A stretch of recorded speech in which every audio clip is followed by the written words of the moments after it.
Ci sono luoghi dell'immaginario in cui sono ambientati racconti che fin da bambini abbiamo incontrato, quali si ispira a chi scriva storie per anime, luoghi che la leggenda e la mitologia hanno reso celebri. Alcuni di questi sono esistiti, esistono, eppur ci hanno ambientato storie o racconti fantastici, altri invece non sono mai esistiti, eppure, oltre alla fantasia, ci hanno ambientato storie accadute davvero o storie inventate, che narrano di eventi reali o recitali per comunicare verità tramite storie. Oppure personaggi reali ambientati in luoghi di fantasia o ambientati in luoghi esistenti, come se Clark Kent fosse stato davvero un giornalista, ma che poi a Metropolis gli fosse stato attribuito l'alter ego immaginario di un Superman, al solo fine di comunicare facilmente qualcosa di profondo. Insomma, le combinazioni sono davvero tante. Atlantide è forse la più nota fra i luoghi leggendari, ha resistito nei millenni perché basata su un assunto attendibile.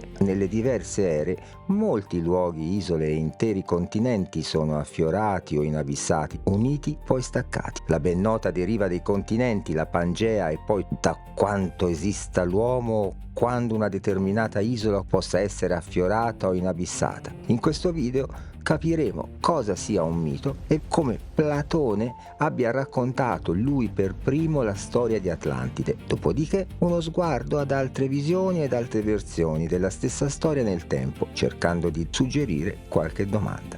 Atlantide è un mito.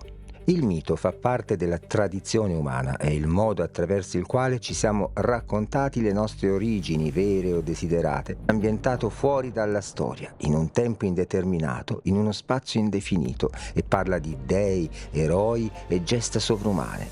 Ci spiega da dove veniamo, perché esistano il bene, il male, la morte, le regole sociali e, non ultimo, il potere di chi lo detenga. Spesso i miti servono per giustificare un ordine o a rendere accettabili alcune ingiustizie. I miti moderni si chiamano narrativa, storytelling, racconti fondativi. Il meccanismo è identico. Atlantide è un mito che nel tempo ha spinto decine di autori a illustrarci la loro versione, la loro visione, convincendo nei secoli milioni di persone. Quella tra virgolette vera nasce, per quanto ne sappiamo, in due dialoghi di Platone, che la inventa come uno specchio riflesso all'inverso della sua città ideale. Voglio raccontarvi una storia, la storia vera di Atlantide che parte dall'Egitto. Un'immagine di un impero opulento e arrogante, punito dagli dei nel suo essere inghiottito dal mare. L'intento poteva effettivamente essere quello di raccontare cosa succede a un popolo quando perda il senso della misura. Ciò che poi però seguì nelle decine di secoli è stato che questa, chiamiamola favola, venne riscritta da esoteristi, gesuiti, romanzieri, sensitivi e registi, col risultato che oggi milioni di persone danno per scontato che Atlantide esistita, lo sia per davvero. Ce ne sono versioni per quasi ogni mare e poi ogni oceano, dal Mediterraneo all'Atlantico, dalla Sardegna nuragica all'Australia, passando per il promontorio dell'Argentario in Toscana e in diversi altri siti mediterranei, film di Hollywood, animazioni Disney o l'indimenticato principe Namor della Marvel, innamorato della donna invisibile dei Fantastici 4, o praticamente un Atlantide o degli Atlantidei quasi ovunque nel mondo. L'unico limite, la fantasia. Voglio dire,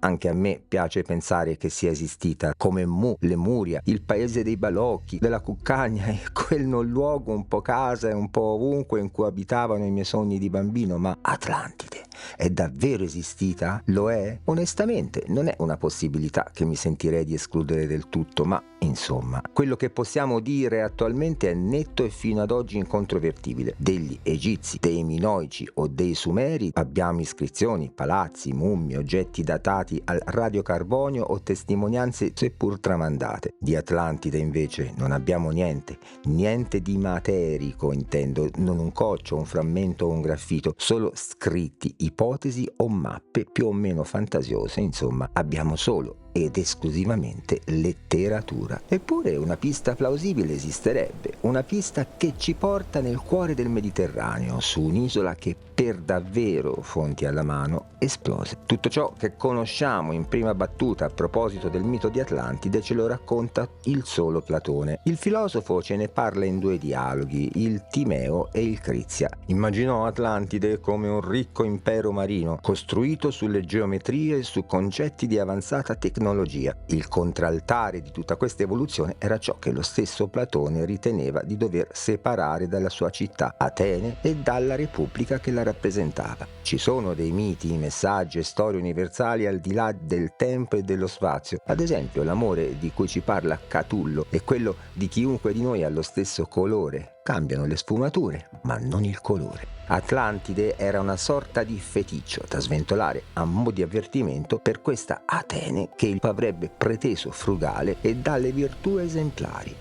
Creiamo un po' di contesto. In Egitto, lungo il fiume Nilo, molte centinaia di anni prima di Cristo, c'era un tempio dedicato ad una divinità tra le più antiche esistenti, una divinità che a posteriori possiamo senz'altro considerarla come un momento in cui l'umanità avrebbe iniziato a vedere il mondo non solo come casualità nel caos, ma anche come un risultato di qualcosa, di un progetto, di un criterio o di un determinato schema. Questa dea è simbolo di un tipo di conoscenza che potremmo definire come pre-razionale, ma che, ciò nonostante, rappresenta un'evoluzione della sapienza umana. Stiamo parlando della dea Neit. Mitopoietica significa alla lettera creazione di miti. E gli esempi scolastici del concetto citano spesso proprio Platone con il mito di Atlantide o quello altrettanto noto della caverna. La filosofia, come è noto, ragiona, mentre la mitopoiesi rende il ragionamento stesso memorabile e in qualche modo alla portata del volgo, insomma divulgabile. Certi concetti si comunicano meglio attraverso storie, suggestioni, personaggi, viaggi, divinità e allegorie.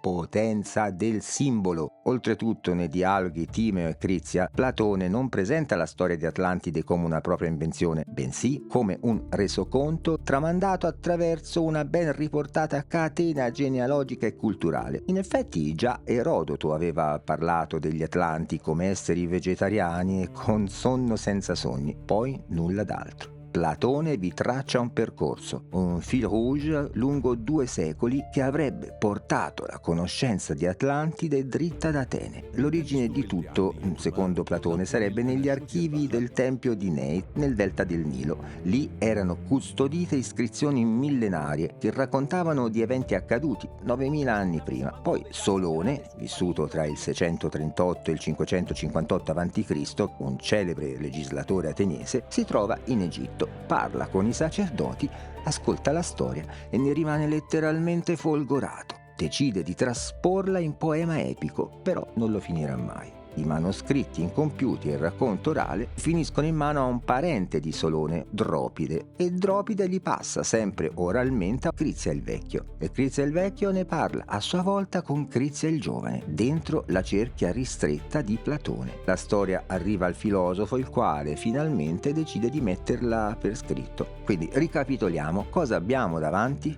Siamo davanti a letteratura fantastica creata a tavolino da Platone per servire la sua tesi politica sulla Repubblica? Oppure siamo davanti a un racconto tramandato oralmente che ha al suo interno un nucleo di verità storica? Fantasy pura o un'eredità segreta conosciuta solo da Platone e da quei 4 signori di cui vi ho appena parlato? Proviamo a separare il grano dall'olio.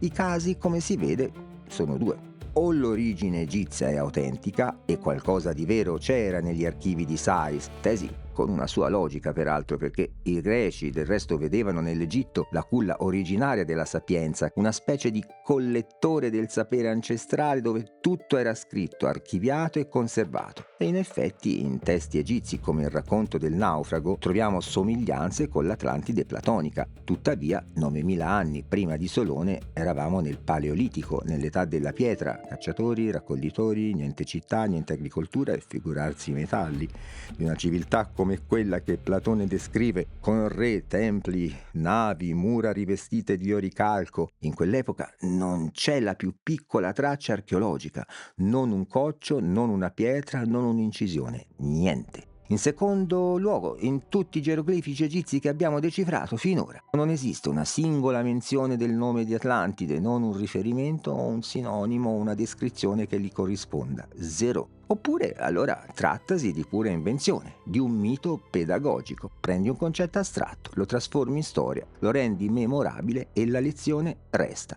E Atlantide è un contraltare perfetto, un antimodello per Atene nella Repubblica di Platone. Potrebbe aver costruito la sua allegoria miscelando scampoli di realtà storica, esempio Santorini, l'eruzione ferì ma non distrusse la sofisticata civiltà minoica, o anche la città greca di Eliche, distrutta lei sì dal terremoto tsunami nel 373 a.C. Platone proprio in quel periodo lavorava ai dialoghi su Atlantide. Coincidenza? Oltretutto, nel suo racconto ribadisce la veridicità del Logos come mai prima in altri suoi miti. Negli altri casi dichiara le sue allegorie, mentre qui si spertica nell'assicurar di dire il vero. In tutti gli altri casi la narrazione è leggera, schematica, evocativa, mentre per Atlantide ha un livello di dettaglio quasi da rilievo geometrico, misure precise, materiali, parete per parete, genealogie regali al completo, leggi, bagni, ippodromi, canali. Perché lo avrebbe fatto solo per Atlantide? Una risposta certa credo che attualmente non potrebbe darla nessuno. Certo invece è che dalle fonti si comprende quanto gli interessasse tramandare l'infausto destino di un impero mosso dall'arroganza.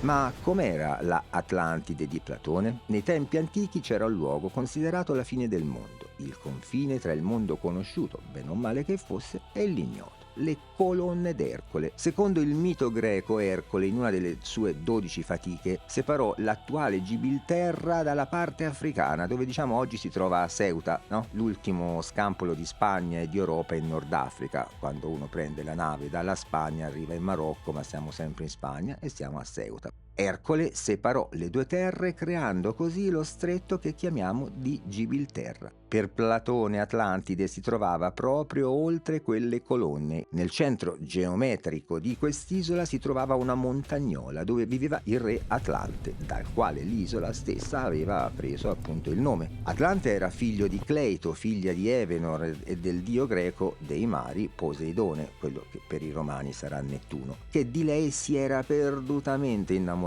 e fu lo stesso Poseidone col suo potere divino a trasformare l'isola a dimora della sua amata, mantenendone al centro la montagna col castello e altri edifici nella forma che si è tramandata, ovvero questi canali d'acqua alternati e concentrici a lingue di terra, equidistanti da ciascun lato in modo tale che, in un'epoca ancora senza la navigazione, nessun uomo avrebbe potuto raggiungere l'amata Cleito. La geometria è alla base dell'isola. Gli anelli che Poseidone aveva posto intorno alla montagna erano 5, alternati, 3 canali d'acqua e 2 di terra, circondati da mura rivestite di materiali diversi in base alla distanza proprio dal centro. Quelle più esterne, circa 25 km di diametro, erano rivestite di una pasta di rame e bronzo. Il secondo anello era rivestito invece di stagno e infine l'anello più vicino alla dimora di Atlante era rivestito di oricalco, un materiale descritto da più autori, probabilmente una lega di rame e zinco o un tipo di ottone che alla luce brillava come fosse stato fuoco. All'esterno delle mura si trovava una pianura rettangolare, dai lati lunghi a spanne 500 per 350 km. Atlante non fu l'unico figlio di Poseidone e Cleido, erano in tutto 10 gemelli, i quali a loro volta ebbero dei figli, i 10 re di Atlantide. Questi re avevano legiferato con leggi, la più importante fra queste era la prima: nessuno di loro avrebbe mai dovuto dar battaglia a nessuno degli altri fratelli. Tutti sarebbero dovuti correre in aiuto di chi tra loro si fosse trovato a subire un attacco alla propria casa. Una sorta di patto di mutuo soccorso, un annato ante litteram tra re fratelli inter pares, dei quali il primus era evidentemente Atlante. La protezione era estesa a tutti i parenti, che non sarebbero potuti essere condannati a morte se non previo consenso di tutti gli altri re. Lo stesso Platone immagina qualcosa di simile in effetti nelle sue Leggi, che è l'ultima e forse la più pragmatica tra le opere politiche del filosofo. Come canta il maestro Battiato nel suo bellissimo brano Atlantide, il carattere umano si insinuò. La natura umana predominò, portando alla decadenza della morale, e invece che essere lieti per il bello che avevano sotto al naso, ambizione e avidità li portò contro Atene e i Mediterranei in genere, evidentemente volendo uscire dal mito, cercando di agganciarci con fatica alla, tra virgolette, realtà. Si parla di un Atene al di fuori o prima della storia, viste le date, finché Atlantide, punita dagli dei, in un giorno e una notte si inabissò fra terremoti e tempeste, rendendo l'area non più navigabile, essendo, e cito Platone, di notevole impedimento il fango profondo che produsse l'isola sprofondando. qui avremmo potuto finire come i Promessi Sposi, che potevano tranquillamente e forse preferibilmente chiudersi con la scena della pioggia che lava la peste, ma così non è stato. Ormai la miccia era accesa e nei millenni a venire, eccezion fatta per il lungo arco del Medioevo, altri daranno più o meno consapevolmente un seguito al racconto platonico con un apparente picco intorno al XIX secolo. E mentre la scienza si rileggeva con accorta attenzione Platone, era fiorita una pletora di narratori appassionati di misteri. Ecco un elenco dei principali risultati, alcuni pittoreschi esercizi creativi, altri propriamente innegabilmente antiscientifici. Il primo, Francesco Bacone, Francis Bacon. Nel 1627 il filosofo inglese, in italiano appunto Francesco Bacone, attenzione a non confonderlo col pittore irlandese del Novecento, capita, scrive la nuova Atlantide, New Atlantis. Bacon non riprende la storia di Platone per piangerne le sorti, ma la riadopera per costruirci un'utopia. Atlantide non è sommersa, è viva, vegeta e appoggiata da qualche parte su un oceano. Oltretutto collocava l'Atlantide dei primordi circa nel Nord America messicano, in Perù. Al centro della nuova Atlantide invece si trova la Casa di Salomone, un gigantesco istituto di ricerca scientifica nel quale si studia tutto, dalla biologia alle macchine volanti. Bacon, quasi 4 secoli fa, si inventa un qualcosa che assomiglia parecchio al CERN di Ginevra, ai grandi centri di ricerca che abbiamo oggi. Atlantide diventa per la prima volta non una rovina ma un sogno scientifico, anzi, un manifesto. La scienza è al servizio del progresso umano. Per il Seicento è un'idea visionaria e straordinaria. È il primo grande punto di svolta del mito platonico, che da rovina diventa progetto. C'è poi Ignatius Donnelly, che è l'autore che forse più di ogni altro ha dato nuova vita al mito. Atlantis, The Antediluvian World del 1882, ed è l'opera in cui ha dato un canone all'immagine dell'Atlantide moderna, la madre delle culture degli Egizi e dei Maya. La Atlantide di Donnelly è un mix eclettico, forse fin troppo, di piramidi, bronzo e lusso ancestrale. Piaccia o no, tuttavia, ne ha definito la visione più influente sull'immaginario collettivo moderno e contemporaneo, per quanto rischi, o forse proprio per questo, di ricordare un parco a tema per turisti in cerca di facile fascinazione. L'immagine si salva solo se mantiene un feeling decadente e polveroso, una specie di ossimoro, una maestosità neorinascimentale e soprattutto scevra da elementi eccessivi o fuori luogo, per non parlare dei simboli ermetici o esoterici ad appesantirne una levità molto europea e poco americana. Il kitsch policontaminato è un passepartout incredibile, ieri come oggi. Poi c'è Jules Verne, cioè quello dei 20.000 leghe sotto i mari, infatti. In quest'opera, che è del 1870, Verne descrive Atlantide nella maniera forse più rispettosa della versione platonica, vista con gli occhi di Nemo, il capitano, e del professor Aronnax. È una città morta, statica, è un cimitero di basalto illuminato da un vulcano sott'acqua dove la natura ha ripreso il sopravvento. Quella di Verne è forse la versione con più atmosfera e senz'altro la più malinconica. L'oscurità abissale, illuminata dal rosso del magma che sgorga, fluisce e si accumula, con le architetture della maestosa civiltà perduta ormai ridotte a incomprensibili scheletri in pietra, senza un dettaglio che ci restituisca qualcosa della dinamica trascorsa.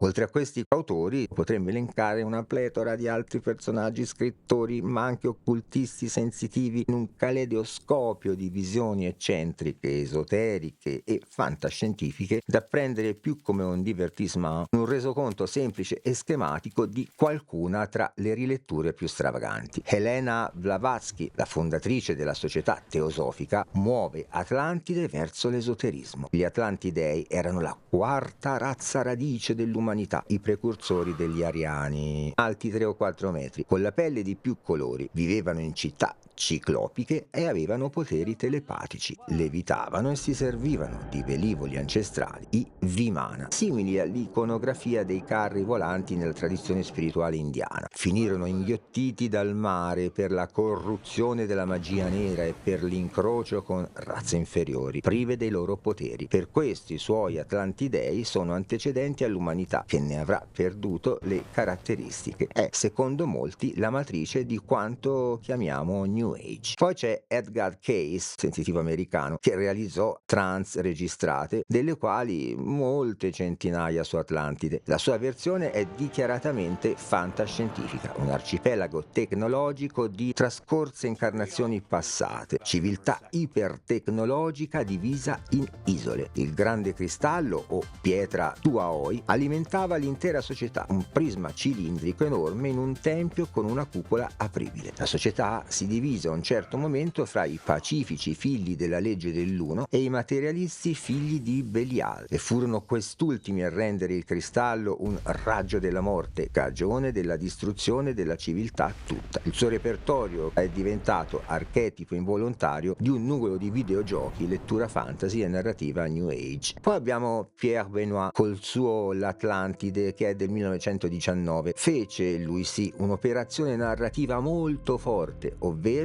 il regno non si sarebbe trovato sott'acqua ma in mezzo al Sahara, nascosto dentro alle montagne e governato dalla spietata regina Antinea, e con la sua sala del marmo rosso dove conservava i corpi degli sfortunati amanti europei, trasformati per sempre in statue di oricalco. Un esotismo decadente che per noi italiani negli anni 20 e 30 fu un fenomeno editoriale cinematografico di massa. Soprattutto una delle ipotesi più in voga ad oggi è quella proprio della struttura di Risha in Mauritania, che praticamente, se non fosse un fenomeno naturale, sarebbe la versione satellitare di una medesima intuizione. Per Lovecraft, famoso scrittore fantasy, Atlantide, privata di ogni aspetto morale, viene rappresentata come una sorta di avamposto costruito dagli alieni, gli antichi, e le rovine sommerse sono fatte di enormi blocchi di basalto nero con geometrie improbabili, che definisce non euclidee, e angoli impossibili, i quali, se osservati troppo, portano alla pazzia. È un luogo folle, dominato da divinità tentacolari in sonno chiamati Cthulhu, del tutto indifferenti verso l'essere umano, ridotto a insetto senza valore. L'Atlantide di Lovecraft non è una città perduta, è la rivelazione di un anti-antropocentrismo terrificante. Poi abbiamo Rudolf Steiner, quello dell'antroposofia. All'inizio del Novecento riprende le idee della Blavatsky, ma le rende ancora più surreali. Immagina cioè un'Atlantide avvolta in una nebbia perenne dove gli abitanti vivono in uno stato di coscienza simile al sogno. Priva di pensiero logico, la loro tecnologia non prevedeva l'uso dei metalli ed estraevano la forza vitale dai semi per alimentare macchine volanti fatte anch'esse di materiale vegetale, vivendo all'interno di un'architettura organica fusa con la natura. Poi abbiamo Frederick Spencer's Oliver, nel suo libro a dweller on 2 planets. Sostiene di aver scritto sotto dettatura di uno spirito, Philos, il tibetano. La sua Atlantide è una società spirituale ma dotata di tecnologie sorprendenti per l'epoca. Avevano la televisione, treni e soprattutto i Navats, enormi veicoli a forma di sigaro argentato in grado di volare silenziosamente sfidando la gravità. E poi c'è Arthur Conan Doyle, lo scrittore di Sherlock Holmes, che nel 1929 con The Miracle Deep immagina che per tramite di una perlustrazione degli abissi col batisfero si scopre che i discendenti degli Atlantidei vivrebbero ancora oggi in cupole di vetro, respirando un gas estratto dalle alghe e che, indossando scafandri con armi a raggi, lottano contro un demone millenario degli abissi, il Signore del Volto Scuro. Insomma, da Platone in poi ogni epoca si è costruita la sua Atlantide. Alla fine molti, ma davvero molti altri oltre a quelli citati ne hanno parlato, nominandolo a meno, direttamente o no, scrivendone, raccontandone o disegnandone le mappe. Ma se davvero l'unica fonte minimamente seria e attendibile è Platone, dopo il quale tutto è letteratura, riletture, fantasie e divertissement, come mai questo posto, la dimora del re Atlante, ci fa ancora tutto questo effetto dopo 2400 anni? Perché? Probabilmente perché Platone è stato semplicemente un grande. Non si è limitato a inventarsi una favoletta funzionale alle sue necessità. Chi si andasse a sfogliare ancora e ancora il Timeo e il Crizia si renderebbe conto che la cosa ha più l'aspetto di un rilievo di un geometra che non di un racconto edificante. Si potrebbe dire, ed in effetti è così, che anche Tolkien per la Terra di Mezzo ci ha dato mappe, alberi genealogici e lingue del tutto inventate, e in effetti ci ha lavorato per decenni, questo è un fatto, ma è Tolkien che aveva alle spalle Platone, non il contrario, e comunque già nell'antichità attorno a Platone si crearono tifoserie. C'erano quelli della cerchia e dei loro allievi, i quali almeno in parte la vollero prendere per vera o quantomeno verosimile, ma si ebbero anche gli scettici capitanati da Aristotele che a prescindere da tutto liquidò la faccenda con quella frase tagliente: chi l'ha inventata l'ha anche affondata o qualcosa del genere, 4 parole, e si riferiva proprio a Platone. Poi per circa 2000 anni su Atlantide calò un silenzio strano ma spiegabile. Il Medioevo cristiano non se ne occupò anche perché, secondo la cronologia biblica, il mondo era stato creato attorno al 3760 a.C. e quindi un'isola affondata nel 9600 a.C. sarebbe stata irricevibile per definizione. Si è dovuto aspettare il 1882 perché un politico americano un po' tanto eccentrico, il suddetto Ignatius Donnelly, ci riprovasse scrivendo il suo bestseller e rivolgendosi al mondo gridando: no ragazzi, Atlantide è esistita davvero ed era addirittura la madre di ogni civiltà. E tutto sommato, inaspettatamente, da lì in poi è diventata un fenomeno pop. È uscita dai libri di filosofia ed è entrata nei romanzi di avventura, nelle teorie esoteriche e nei documentari un po' improbabili.